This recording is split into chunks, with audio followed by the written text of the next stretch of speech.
In the mountains of Romsdal in Norway, Tobias is taking his daughter Nora to see the troll peaks. The fairy tale says 13 trolls once gathered here for a wedding, but they got so drunk they lost track of time and became mountains. Nora thinks she's too old for fairy tales now, which hurts Tobias to hear, and he reminds her you gotta believe in something to be able to see it. 20 years later, on the Atlantic coast of northwestern Norway, Nora is an archaeologist on a digging expedition with her team. Most of them are ready to give up because they've found nothing in 6 months and funds are running low, but Nora is stubborn and keeps going. Her persistence pays off and she ends up finding a dinosaur skull, for which the team throws a celebration. Meanwhile in the Dovre mountains, a construction group is working on building a new railway by digging through the mountains. This has gotten lots of attention from activists that are against such destruction of nature, but their presence is ignored. When the explosives are finally activated to start the tunnel, something deep inside the mountains growls and causes a collapse from which not all workers can run fast enough. This incident and the seismic activity it caused are immediately detected by the Norwegian armed forces, who send a reconnaissance aircraft to investigate. Sigrid is in charge of managing the cameras on those aircrafts and quickly puts together a series of visuals that she shows to her higher-ups, who decide this is big enough to alert Prime Minister Berit. On her way to the base, Berit is informed of all the damage caused by unknown forces and shown the images they took, which Berit's advisor Andreas thinks look like footprints. Berit finds it amusing but unrealistic and gives Andreas 2 tasks: to keep the press away from this information and to find some scientific experts that could help them with this problem. Moments later, a helicopter is picking up Nora in the middle of her celebration, asking her to come with her to see a matter of national security. Andreas welcomes Nora to the base and takes her to a secret meeting, where Berit, the most important military leaders, and a few other scientists are discussing the possible reasons behind the incident in the mountains. When Nora presents herself as a paleontologist, she isn't taken very seriously because dinosaurs are extinct, therefore they couldn't have been the cause of this. While the team doesn't reject the possibility of a military attack from another country yet, so far the reports seem to favor the theory of the cause being geological in nature. Pictures appear on the screen showing a crater and indentations on the landscape, which prompts the scientists to throw theories like sinkholes or subterranean pockets of gas. Nora interrupts them to point out those craters are clearly footprints, but once again, she isn't taken seriously because footprints would mean monsters, which is a stupid idea. Another interruption comes from Sigrid, who has hacked into the phone of one of the activists and has found live footage of the incident. The destruction is quite disturbing to watch, but before the others can go back to their gas theories, Nora makes Sigrid play the video again, more slowly this time. There's a clearly roaring sound in the background, similar to an animal, and in the shadows among the falling rocks, there's a huge and mysterious humanoid shape. Meanwhile in Lesia, an old married couple wonders what's gotten into their dog, who won't stop barking. Suddenly, the entire house starts shaking, so the couple runs to hide in their basement before everything starts to crumble and the power goes out. Once the shaking stops, the couple comes out to find their house completely destroyed, although the dog at least is okay. Back in the base, the leaders still refuse to believe the footprints could have been left by some kind of giant creature, and Nora points out that whatever it is they need to take action against it instead of sitting on their butts and arguing for hours. Berit is impressed by her attitude and makes Nora the official scientific advisor, then she's asked to go with Andreas to Lesia to check out the latest incident. On the helicopter, Andreas asks Nora how she became a paleontologist, so Nora tells him she's loved nature since she was a child, and her kiddie love for fairy tales evolved into wanting to look for the real monsters underground. Her mom died when she was 10, and her dad was a professor of origin mythologies and folklore, but the older he became, the less he could distinguish between reality and fiction. This is why Nora hasn't seen Tobias in years. Andreas confesses he wants to be a writer and is excited about the possibility of this incident having supernatural causes, but Nora cuts him off when they arrive at their destination, shocked by the damage to the landscape. The military is already securing the area, and Nora is welcomed by Captain Christopher, who shows them the tracks that came from across the river and into the valley, then make it 2 miles south into the mountains before simply stopping. The soldiers did a full sweep of the area, but they found no other clues. Nora asks the old couple some questions, but they didn't get to see much because a giant moving figure was blocking the sun. They did hear something though, a loud howling that sounded like a very sad melody. Afterward, Nora takes a closer look at the damage and notices a very strange and strong smell that she decides to call hypernature. She also uses UV light to look for biological traces, but she finds nothing other than earth and stones. Nora asks to be taken to the place where the tracks suddenly stop, and the thermal scanner shows no signs of life, only mountains. Since this creature is too big to hide or disappear, Nora wonders if it's capable of camouflage. Nora's starting to come up with some theories, but she is still unsure, so she takes Christopher and Andreas to see Tobias, who comes out with a firearm when he sees strangers on his property, especially an armed soldier. After Nora makes him realize this is the daughter he hasn't seen in years, Tobias accepts to let them in, although he'll have to put on some pants first. Tobias' house is filled with paperclips and research that show his obsession with finding a mythical creature known as a troll. Nora stops him from talking about all his theories about trolls being real and the witnesses being silenced and asks him to concentrate on the footage she proceeds to show him, explaining she thinks his old work may have some clues. After all, nobody knows these mountains better than him. However, Tobias thinks this footage proves his troll theory is real, and when Nora points out scientists would have already found troll DNA if they actually existed, Tobias reminds her that the Christianization of Norway got rid of all the mythical creatures, and when he was about to reveal it all, Tobias was sent to the loony bin. He thinks the people in charge have always known, and fairy tales were written to make trolls look evil and dumb when they're actually pretty smart. Nora can't believe what she's hearing, but Tobias is too excited for objections and joins the team to continue the investigation. When they arrive at the area where the tracks stop, Tobias immediately notices that the topography is all wrong and doesn't match the maps. He also points out this is like being on an adventure together again with his daughter, but Nora doesn't want this to be some kind of reconciliation. Suddenly, the smell of hypernature hits their noses and the sky darkens as the mountain behind them opens an eye. It turns out both father and daughter had been correct. The creature is indeed a troll, and its ability to camouflage has allowed him to pretend to be part of the mountain, explaining why the topography was wrong. The troll stands up, showing its mighty body and roaring at them, thus the team runs back to the helicopter to get away. They still manage to get the troll on camera though, and when the base gets the transmission, they can't deny the truth any longer. Christopher takes the group to his military camp in order to call the base to inform them of what they've learned. Nora continues to use the words unknown creature not to look crazy, but Tobias interrupts her to tell everyone that it's a troll that got bothered by the construction in the mountains, which Tobias considers a mockery of nature. The leaders consider him to be crazy and kick him out, but when Nora asks for more time, she isn't hurt either. They're worried about the safety of their country, so they'll go ahead and prepare a military operation. Afterward, Nora is furious with her dad for ruining it all and wants to leave, but Tobias changes her mind when he explains he knows this isn't a fairy tale, this isn't a troll that will simply be pushed back by weapons and sunlight. The troll has woken up alone and is scared, thus weapons will make it even angrier, not to mention nature always pushes back. Nora accepts he's right and stays, now it's just a matter of convincing Christopher of taking them with him. He at first turns them down, but after some begging from Nora, he accepts to hide the trio in his helicopter as long as they promise to follow his orders. Night has fallen over Heidel by the time the whole military operation makes it there.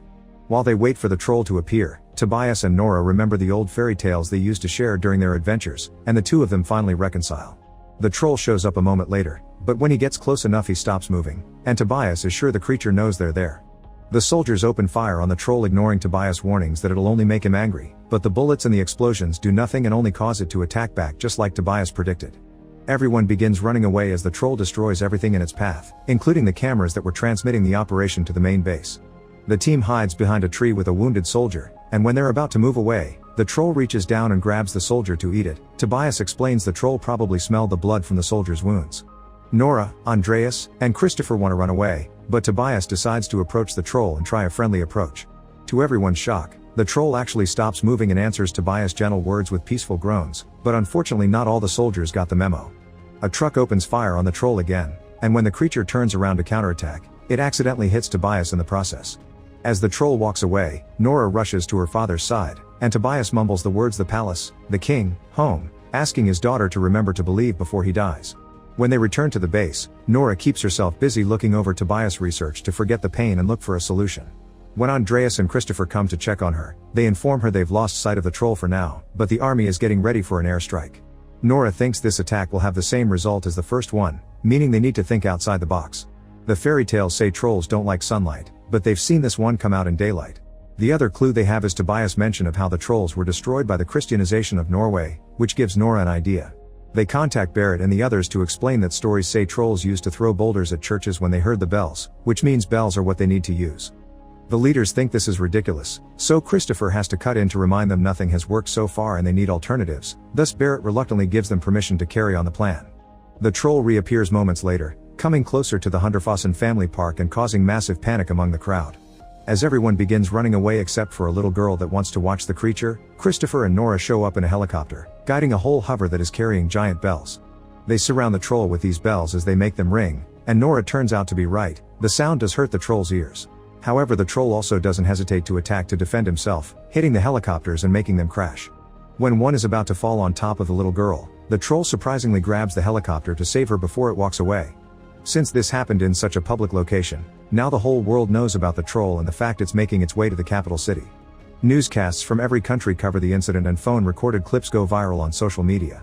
When the team returns to the base, a furious Barrett ignores Nora when she points out the bells did work, so they should try again from a different angle, and kicks her out of the base. On her way out, Nora bumps into Christopher, who confesses he thinks Barrett is making a mistake and he'll be there for Nora if she ever needs anything. In the conference room, the military leaders tell Barrett about some dangerous missiles that haven't been officially approved yet. Barrett can't believe she didn't know about this, and Andreas points out such weapons shouldn't even be considered, but this only gets him kicked out of the room. Seeing as he won't be taken seriously, he decides to quit and rejoin Nora on his way out, telling her to get ready because they're evacuating the city.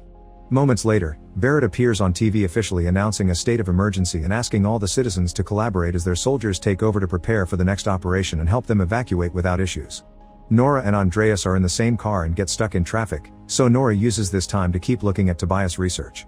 The pages keep mentioning Sinding and something about a gatekeeper, which prompts Andreas to comment it could be Rickard Sinding, the Lord Chamberlain at the Royal Palace. Nora suddenly remembers Tobias mentioning King, Palace, home before his death, and reaches the conclusion they need to go to the Royal Palace. Andreas drives them there and they are stopped by the guards at the gate, but Sinding immediately comes to let them in because he expected Tobias or someone related to him to show up sooner or later. Sinding explains he respected Tobias, even if Tobias hated him, and his stubbornness allowed him to be one of the few people that discovered the secret underneath the palace. Once upon a time, it was considered good luck to build a palace on top of another king's home, and it turns out this particular palace has been built where the Troll King used to live. Nora and Andreas are taken to a tunnel full of troll bones as Sinding explains that the Christianization of Norway killed everything that went against their faith. They ambushed the royal troll family and only spared one baby to lure the king into the mountain. There, they locked it inside a cavern and left it for dead.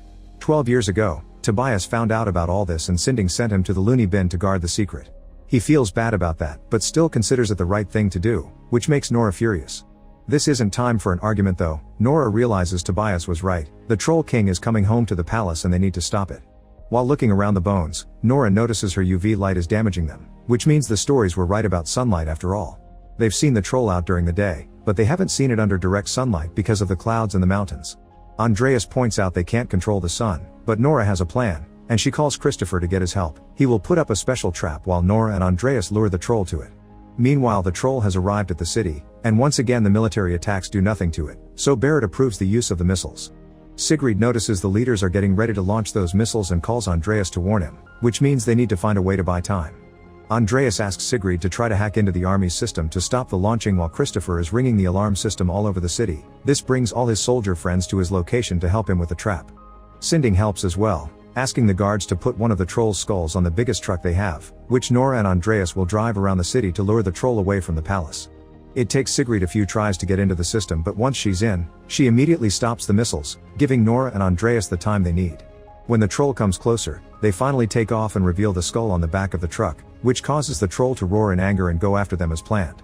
Nora calls Christopher to tell him they're on their way, prompting him to offer a motivational speech to his soldiers in order to keep them brave when the monster finally appears. After lots of crazy driving through the streets of Oslo, Nora and Andreas reach the highway only to accidentally lose the skull in the process. The troll stops running to pick it up, letting out a painful grieving groan for its children before it notices its reflection on a building. When it tries to touch the glass, it breaks and the sudden shattering noise startles the troll, causing it to accidentally drop the skull, which breaks into 1,000,000 pieces. Furious, the troll roars in pain, making Nora feel how sad it is over being the last of its kind. The creature comes after them for revenge and Nora goes back to the original plan of driving away, dodging all the destruction the troll is causing the best she can. At the base, Sigrid's hacking is discovered and her computer is taken away so they can restart the system. Seconds later, Nora and Andreas make it to the area with the trap, so they jump out of the truck to finish luring the troll right to the center as it steps on the vehicle. The troll tries to step on Nora next, but at that moment, the soldiers activate dozens of UV lights that surround the creature and start burning it. The plane with the missiles is coming closer too, but the pilot hesitates when he sees civilians on site. An argument begins at the base to see if they should abort or not, inspiring Sigrid to punch the idiot that doesn't care about his citizens, and the operation is effectively aborted. Barrett and the other people at the base watch on their screen how the troll is slowly dying, and Christopher's soldiers are already celebrating the victory. However, Nora can't stand hearing and seeing a life suffer like this and turns off the power to save it. The soldiers get ready to shoot, but Nora stops them too before approaching the troll the same way her father did, gently asking it to go back to the safety of the mountains. The troll stares at her, considering her words, but before it can react, the sun begins to rise and it burns the troll until there's nothing left but rubble. As everyone basks in their victory, Andreas jokes about what they should call this new monument or hill, and Nora decides it shall be the Tobias Boulder. When Barrett arrives a moment later, she thanks Nora for her work. Andreas reminds the Prime Minister that he quit and announces he'll be a writer. Then when he walks away with Nora, he wonders if there may be more creatures hidden in Dovre. Meanwhile, deep in the mountains, something is starting to move under a pile of rocks. Make sure to subscribe and turn on notifications so you can watch more videos like this. Thanks for watching.